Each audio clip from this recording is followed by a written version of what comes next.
Namaste and Jai Shri Krishna. Today we would be narrating the pastime of Mokshadaa Ekadashi. It is said that if one observes Ekadashi, then one receives entrance to Lord Vishnu's abode. Simply by listening to this ekadashikabhai, one attains the same merit as observing the fast. Please listen attentively. Mokshadaa Ekadashi is a very special Ekadashi. Today was the all-auspicious day on which Lord Shri Krishna spoke the Srimad Bhagavad Gita to Arjun on the battlefield of Kurukshetra at a place now known as Jyotish Tirth. Anyone who gives a Bhagavad Gita as a gift to a deserving person on this day is bestowed profuse blessings by Shri Krishna Bhagwan.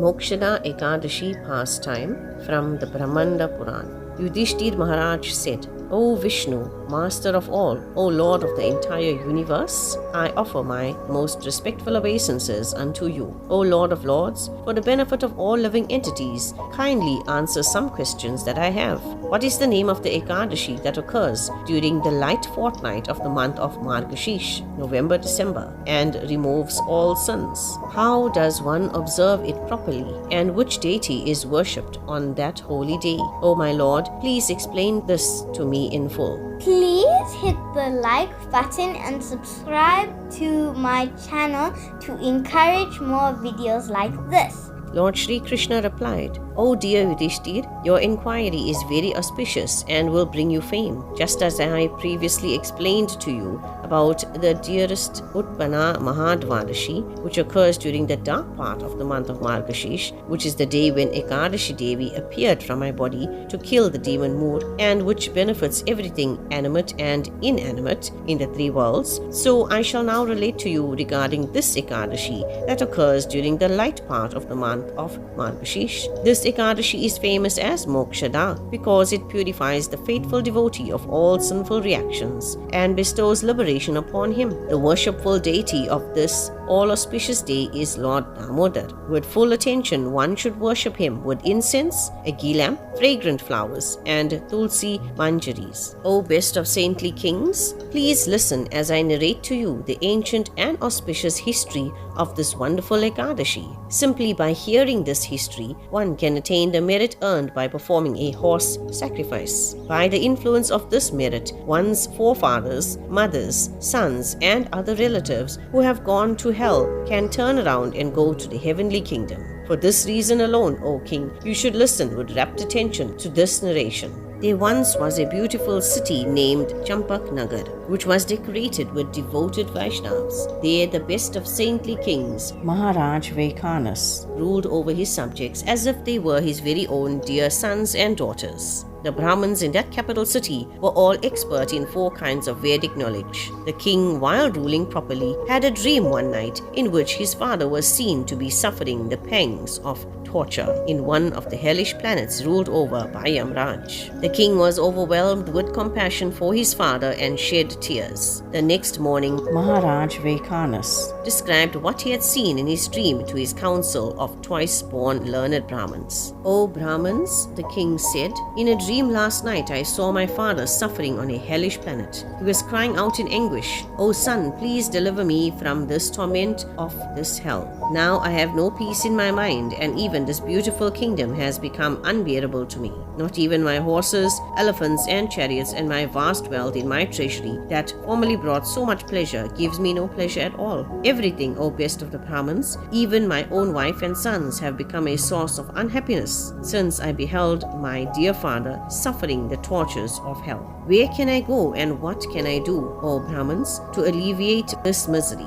My body is burning with fear and sorrow. Please tell me what kind of charity, what mode of fasting, what austerity, or what deep meditation I may have to perform to deliver my father from his agony and bestow liberation upon my forefathers. O best among the Brahmins, what is the use of one's being a powerful son if one's father must suffer on a hellish planet? Truly, such a son's life is utterly useless. The twice-born Brahmins replied, O king, in the mountainous forest not far from here is the ashram where the great saint Parvat Muni resides. Please go to him, for he is Trikal Gyani. He knows the past, present, and the future of everything. and can surely help you in your gaining relief from your misery. Upon hearing this advice, the distressed king immediately set out on a journey to the ashram of the famous sage Parvat Muni. The ashram was indeed very big and housed many learned sages, expert in chanting the sacred hymns of the four Vedas, Rig Veda, Yajur Veda, Samved and Atharva Veda. Approaching the holy ashram, the king beheld Parvat Muni seated among the sages. Like another Lord Brahma, Maharaj Vekanas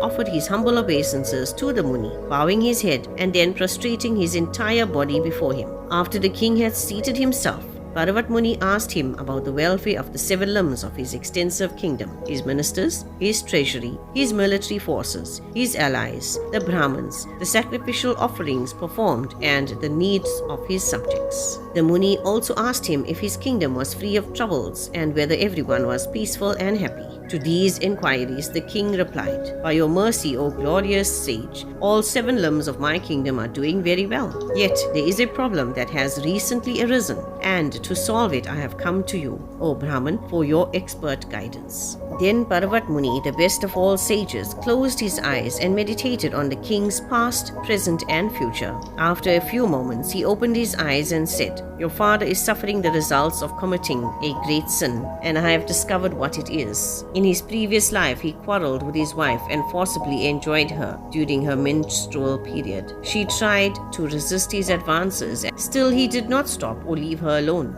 It is on account of this grievous sin that your father has fallen into such a hellish condition of suffering." Maharaj Vekanas Then said, "O greatest among sages, by what process of fasting or charity may I liberate my dear father from such a condition? Please tell me how I can relieve and remove the burden of his sinful reactions, which are a great obstacle to his progress towards ultimate liberation." Parvat Muni replied, "During the light fortnight of the month of Margashirsha, there occurs an Ekadashi called Mokshadaa. If you observe the sacred Ekadashi strictly with a full fast and give directly to your suffering father the merit you thus obtain, he will be freed from his pain and instantly liberated."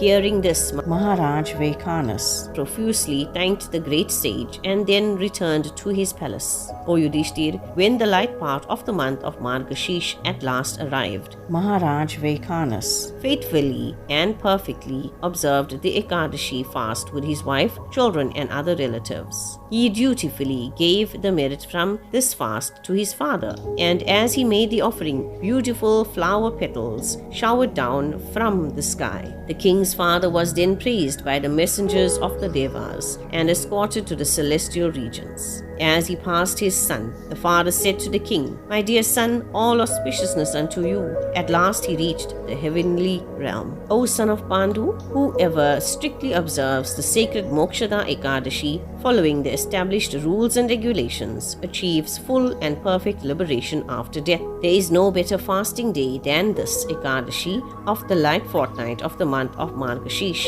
O Yudhishthir, for it is a crystal clear and sinless day. Whoever faithfully observes this Ekadashi fast, which is like Chintamani, a gem that yields all desires, obtains special merit that is very hard to calculate, for this day can elevate one from hellish life and beyond to the heavenly planets, to perfection, to perfect liberation. Thus ends the narration of the glories of Maargasheersh Shukla Ekadashi or Mokshadaa Ekadashi from the Brahmanda Puran. Namaste. Hari Bol.